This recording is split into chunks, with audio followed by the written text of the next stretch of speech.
एक लड़की अपने घर से दिल्ली जाने के उद्देश्य से हावड़ा जंक्शन पे पहुंच जाती है और हावड़ा जंक्शन से उसका ट्रेन होता है। हावड़ा जंक्शन में वो ट्रेन आती है और वहाँ से फिर उसको दिल्ली जाना होता है। चूँकि वो एक स्पेशल ट्रेन थी जिसको पकड़ के उस लड़की को दिल्ली जाना था। वो जाके स्टेशन पे प्लेटफॉर्म पे वेट करने लगती है, ट्रेन का इंतज़ार करने लगती है। और भी यात्री, हज़ारों यात्री उस ट्रेन का इंतज़ार कर रहे होते हैं जिसको कि उसी ट्रेन को पकड़ के दिल्ली जाना होता है।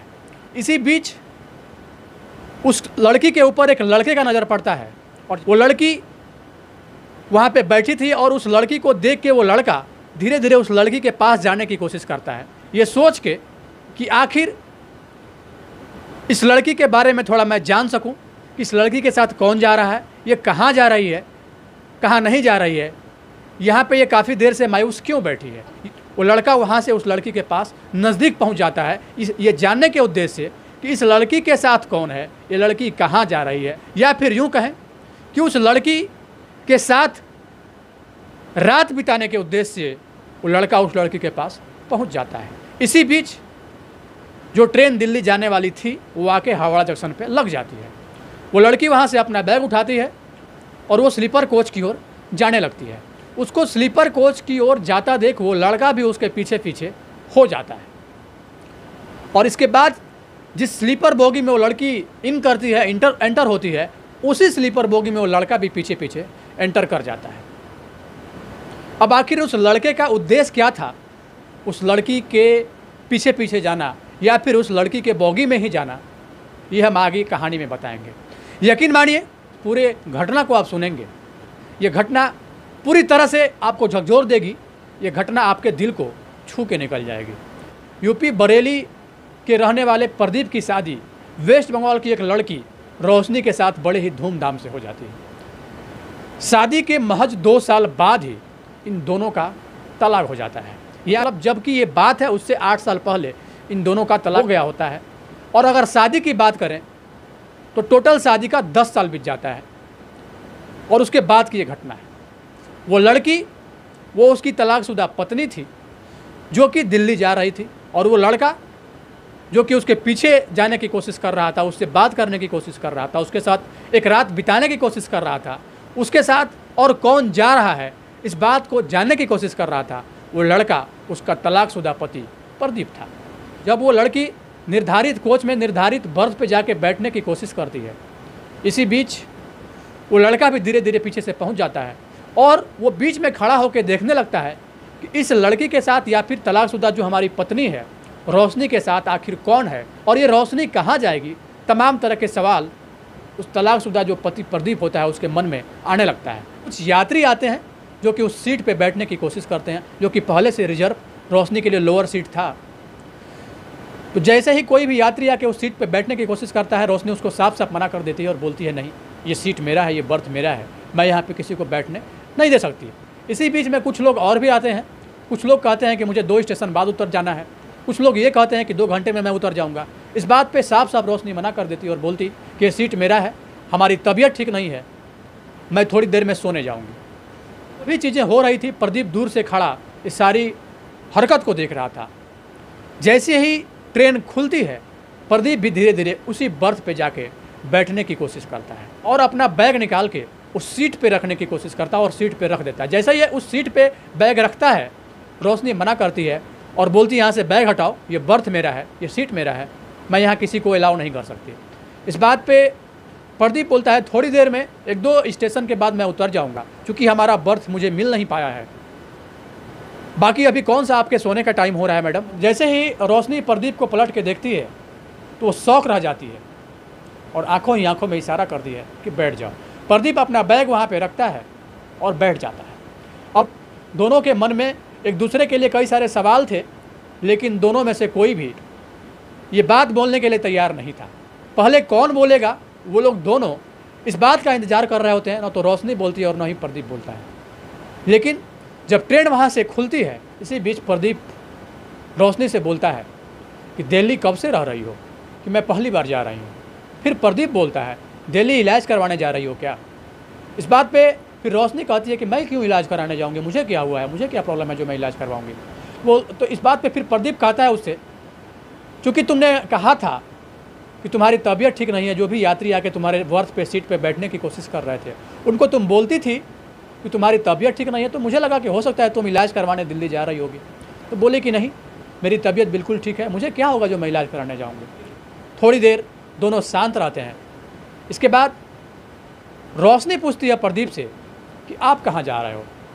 इस बात पे फिर प्रदीप कहता है कि मैं भी दिल्ली जा रहा हूँ, वहीं पे मैं सेटल हो गया हूँ, मुझे कुछ काम था, उस काम के ही सिलसिले में मैं वहाँ दिल्ली अभी जा रहा हूँ।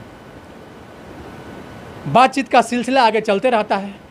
तब तक खाने का टाइम हो जाता है। सभी यात्री जो भी अपने घर से खाना कुछ लेके गए होते हैं वो निकाल के खाने लगते हैं। इस बीच ट्रेन में रेलवे का जो कैटरिंग वाला होता है वो भी आ जाता है। बिरयानी कोई जो जिसको जो सहूलियत होता है अपने अकॉर्डिंग वो लोग खरीदते हैं और खाने लगते हैं। रोशनी प्रदीप से बोलती है कि आप घर से कुछ खाने के लिए नहीं लाए हो क्या। तो फिर इस बात पे प्रदीप बोलता है कि नहीं, मैं तो कुछ नहीं लाया हूँ, लेकिन अगर तुम लाई हो तुम खा सकती हो, कोई दिक्कत नहीं है। रोशनी अपने टिफ़िन से, जिसमें कि 2 रोटी था और आलू का भुजिया था, वो दोनों निकालती है और उसके बाद बोलती है मेरे पास 2 रोटी है, चाहो तो इसमें से एक तुम भी ले सकते हो। तो प्रदीप बोलता है कि तुम्हारे पास 2 रोटी और उसमें से अगर तुम मुझे दे दोगी तो न तो मेरा पेट भरेगा और न तुम्हारा ही पेट भरेगा। उसी बीच एक बिरयानी बेचने वाला आता है और प्रदीप उससे बिरयानी 2 प्लेट बिरयानी लेता है और दोनों मिलके बिरयानी खाते हैं, हाथ वाथ धोते हैं। बाहर से ठंडी ठंडी हवा आ रही थी।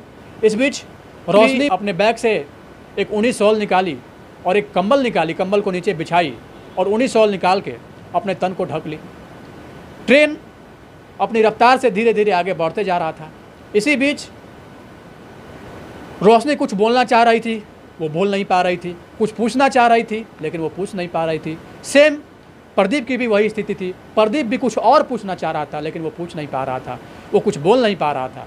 मतलब दोनों की स्थिति कहीं न कहीं सेम थी। ठंड जब अपना प्रकोप दिखाने लगता है, ठंड में ठिठुरता देख रोशनी बोलती है कि आप कुछ घर से ओढ़ने के लिए नहीं लाए हो क्या। क्योंकि मैं आपको बता दूं कि प्रदीप का जो रिजर्वेशन था वो एसी कोच में था।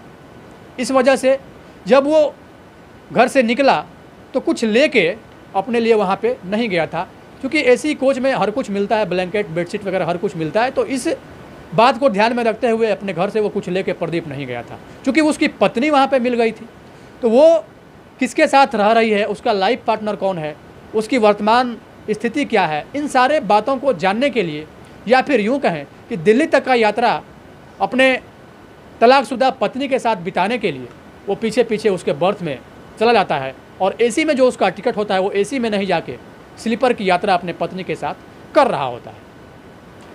तो उसके पास कुछ था नहीं ओढ़ने के लिए, तो साफ साफ मना कर देता है कि नहीं, मेरे पास कुछ भी नहीं है।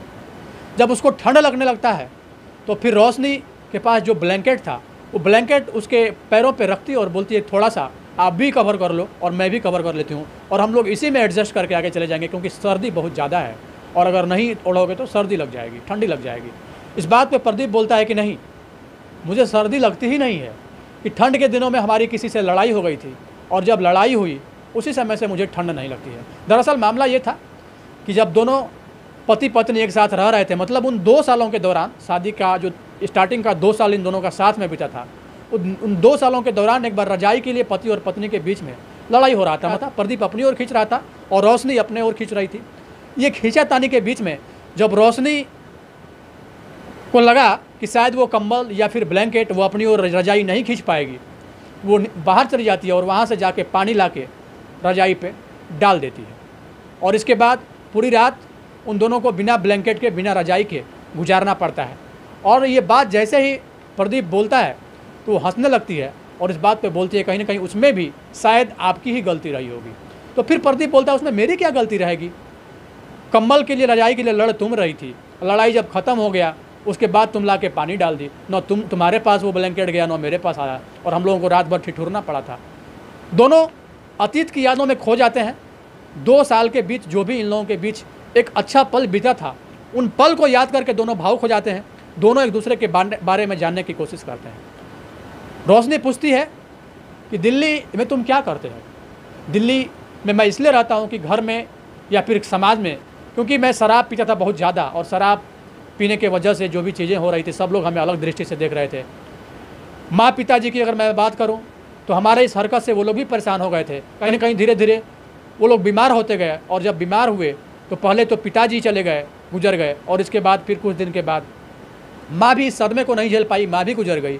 और बहन छोटी जो थी, बहन उसकी मैं शादी कर दिया हूँ, वो अपने घर में रहती है। तो मैं अकेला था और समाज में हमें बहुत लोग अलग दृष्टि से देखते थे, क्योंकि सबको लगता था कि मेरे शराब पीने की वजह से ही हमारे पिताजी मेरे पास नहीं है, हमारी माँ हमारे पास नहीं है। तो इन सब का जिम्मेवार शायद मैं था। इन बातों को मैं झेल नहीं पाया और मैं वहाँ से निकल गया, और अब मैं शराब नहीं पीता हूँ। क्योंकि शराब पीने की वजह से इतना बड़ा प्रॉब्लम क्रिएट हुआ, तो मैं शराब छोड़ दिया हूँ। जैसे ही ये बात रोशनी सुनती है, वो बोलती है तुम और शराब नहीं पीते हो, ऐसा हो ही नहीं सकता है। सूरज पूरब से पश्चिम में उगना प्रारंभ कर दे, धरती और आसमान दोनों शायद एक हो जाएं, ये सब कुछ संभव है। मतलब दुनिया का हर असंभव काम संभव हो सकता है, लेकिन तुम शराब पीना छोड़ दो, ये हो ही नहीं सकता है। इस बात पे प्रदीप बोलता है नहीं, मैं बिल्कुल छोड़ दिया हूँ, मैं तुम्हारी कसम खा के बोलता हूँ। तो बोलते आप मेरी कसम क्यों खा रहे हो, मैं कौन हूँ जो आप मेरी कसम खा रहे हो। तो बोलता है कि तो फिर ठीक है, मैं अपने मरे हुए माँ की कसम खा के बोलता हूँ कि मैंने पूरी तरह से शराब छोड़ दिया है।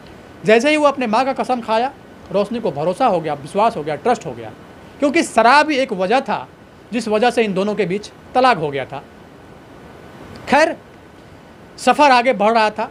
सफ़र आगे बढ़ते रहने के दौरान दोनों आगे चले जा रहे थे, तमाम तरह की बातें होने लगती है। रोशनी ये बोलती है कि चलो ठीक है, आपने शराब छोड़ दिया, बहुत अच्छा किया, मुझे खुशी हुई है जान के कि आपने शराब छोड़ दिया, और मैं भगवान से यही प्रे करूँगी कि आने वाले समय में शराब से आप दूर ही रहें, क्योंकि मैं शुरू से ये चाहती थी कि आप अच्छा रहें, खुश रहें, स्वस्थ रहें। बाकी मैं भले ही आपके लाइफ में नहीं हूँ, लेकिन मैं आपकी कुशलता हमेशा चाहती थी और आज भी चाहती हूँ। आपने शादी नहीं किया, पहाड़ सा ज़िंदगी है, अकेले समय व्यतीत नहीं हो रहा है, कट नहीं रहा है, तो मुझे भी लग रहा है कि अब मुझे शादी करनी चाहिए। कोई अच्छी सी लड़की अगर मिल जाएगी तो मैं भी शादी कर लूँगा। आप बताओ कि आपने शादी क्यों नहीं की रोशनी। फिर रोशनी कहती है कि मैं शादी के ही सिलसिले में जा रही हूँ। हमारी एक फ्रेंड रहती है जिसका नाम किरण है, वो दिल्ली में ही ग्रेटर नोएडा में रहती है, और वहाँ पे वो हमको बुलाई है, और वो बोली है कि कोई जिस कंपनी में वो काम करती है वहाँ पे ही कोई एक लड़का है जिसका खुद का कंपनी है, तो मैं वहाँ जा रही हूँ, और अगर सब कुछ ठीक रहा तो मैं जल्द ही 1-2 महीने के अंदर शादी भी कर लूँगी। जैसे ही ये बात सुनता है, प्रदीप को शौक लग जाता है, क्योंकि प्रदीप ये चाह रहा था कि किसी न किसी तरह वो लड़की फिर से इसके ज़िंदगी में आ जाए, इसके लाइफ में आ जाए। वो कोशिश कर रहा था, हालांकि वो बोल नहीं पा रहा था। रात लगभग रात के 2-2:30 बज चुके थे। दोनों एक दूसरे के अपोजिट डायरेक्शन में किसी तरह लुढ़क के सोए हुए थे। ठंड भी अपना प्रकोप दिखा रहा था। जब ज़्यादा ठंड लगने लगा तो वो लड़की रोशनी प्रदीप से बोलती है कि प्रदीप, ठंड तो बहुत ज़्यादा लग रहा है, रुको मैं एक काम करती हूँ। वो अपने बैग से एक मफलर निकाल के प्रदीप को देती है और बोलती है कि लो इसको बांध लो, अब जब आप बांध लोगे ना तो थोड़ा सा ठंड कम लगेगा। क्यों? इसके बाद वो मफलर प्रदीप बांध लेता है। इसके बाद फिर ट्रेन तो निरंतर अपने गति से आगे चल ही रही थी। जब ट्रेन दिल्ली पहुंच जाती है, जब उतरने का समय होता है, दोनों एक दूसरे से अपने मन की बात करना चाह रहे थे। शायद रोशनी भी चाह रही थी प्रदीप के पास आना दोबारा से, और प्रदीप भी चाह रहा था कि रोशनी हमारे पास आ जाए, क्योंकि जो सबसे बड़ा वजह था शराब की अगर बात करें तो शराब प्रदीप छोड़ दिया था, और शराब की वजह से दोनों का तलाक हुआ था। और रोशनी भी चाहती थी कि अब हम फिर से प्रदीप को अपना लें, लेकिन ये सिर्फ दोनों एक दूसरे अपने अपने मन में ही चाहते थे। ये बात दोनों एक दूसरे से क्लियरली बोल नहीं पा रहे थे, चाहे रीज़न जो भी रहा हो। इसके बाद जब ट्रेन दिल्ली स्टेशन पे रुकती है, दोनों उतर जाते हैं। उतरने के बाद उसके पॉकेट में, प्रदीप के पॉकेट में कुछ पैसा था, 2-2.5 हज़ार रुपये अपने पॉकेट से निकालता है और रोशनी को देने लगता है। रोशनी बोलती है मुझे इसकी क्या ज़रूरत है, ये कहना ठीक नहीं है। जब आप थे मेरे साथ तब थे, जब हमारे आप हस्बैंड थे तब थे, अब तो मेरे आप कोई नहीं हो, एक अजनबी की तरह आप हमसे मिले हो। ठीक है, हम दोनों ने एक साथ रात गुजारा, हम लोग अपना खाना शेयरिंग किए, खाना पीना खाते हुए आए, एक अपनापन था, वो ट्रेन तक ही ख़त्म हो गया। अब आप अपने रास्ते जाओ और मैं अपने रास्ते जाती हूँ। ये बात सुन के प्रदीप को लगा कि चूँकि रोशनी ये बोलना तो नहीं चाह रही है, लेकिन जो ये बात बोली है ऊपर के मन से बोली है, इसके अंदर के मन में कुछ और ही चल रहा है। ठीक है, तुमको जहाँ जाना है मैं तुम्हें जाके छोड़ दूंगा, मुझे बताओ कि कहाँ जाना है, ये पैसा रख लो। लेकिन वो पैसा रखने से साफ साफ मना कर देती है। जब वो पैसा नहीं लेती है तो फिर ये अपने पॉकेट में दोबारा प्रदीप रख लेता है और बोलती है कि हमारी एक फ्रेंड है, वो आएगी और हमको लेके जाएगी, मैं उसके रूम पे यहाँ से चली जाऊँगी, आप अपने रास्ते चले जाओ। प्रदीप वहाँ से निकल जाता है। तब तक किरण भी आ जाती है, रोशनी की जो फ्रेंड जो कि रोशनी को बुलाई थी अपने पास। किरण भी वहाँ पे पहुँच जाती है और दोनों एक दूसरे से मिल जाते हैं। किरण पूछती है कि रोशनी, आपको आने में कोई दिक्कत तो नहीं हुई, कोई परेशानी तो नहीं हुई? तो बोली, नहीं यार, परेशानी तो नहीं हुई, लेकिन जिससे हमारे 8 साल पहले तलाक हो चुकी थी वो हमें ट्रेन में आने के ही दौरान हावड़ा जंक्शन पे ही मिल गया और हम दोनों साथ साथ ही आए, साथ साथ खाना खाए, एक ही सीट पे हम दोनों एक दूसरे के अपोजिट डायरेक्शन में सो के भी आए। देखो ना, मुझे अब प्रदीप के ऊपर दया आ रही है। तो इस बात पे किरण बोलती है, मिला था ना वो तुमसे, तो अब उसको मरने दो, अब दया दिखाने की ज़रूरत नहीं है उसके ऊपर। जब दया दिखाने की ज़रूरत थी तो वो तुम्हारी बात नहीं माना, तुम दोनों का तलाक हो गया और फिर जब तुमसे मिला वो आज तो तुम दया दिखाने लगी। ये तो गलत बात है। उसको रोशनी बोलती है कि नहीं यार, मुझे अपनापन सा लग रहा है, पता नहीं क्यों हमें ऐसा लग रहा है कि प्रदीप हमसे कुछ बोलने वाला था, वो बोल नहीं पा रहा था। बोलना तो मैं भी बहुत कुछ चाहती थी लेकिन मैं भी नहीं बोल पाई थी। तो किरण बोलती है, अरे छोड़ो उसको, अब मैं तुम्हें जहाँ लेके जा रही हूँ ना, जिस लड़के से मैं तुम्हारी शादी करवाने जा रही हूँ, तुम एक बार मिलना उससे, तुम्हारा दिल खुश नहीं हो गया तो मुझे कहना, वैसे वैसे 1000 प्रदीप को तुम भूल जाओगी, आप चलो तो सही। इसके बाद रोशनी किरण के साथ उसके रूम पे चली जाती है और इधर प्रदीप भी अपने घर पे, अपने रूम पे वो भी पहुंच जाता है। अब बात दूसरे दिन की आती है।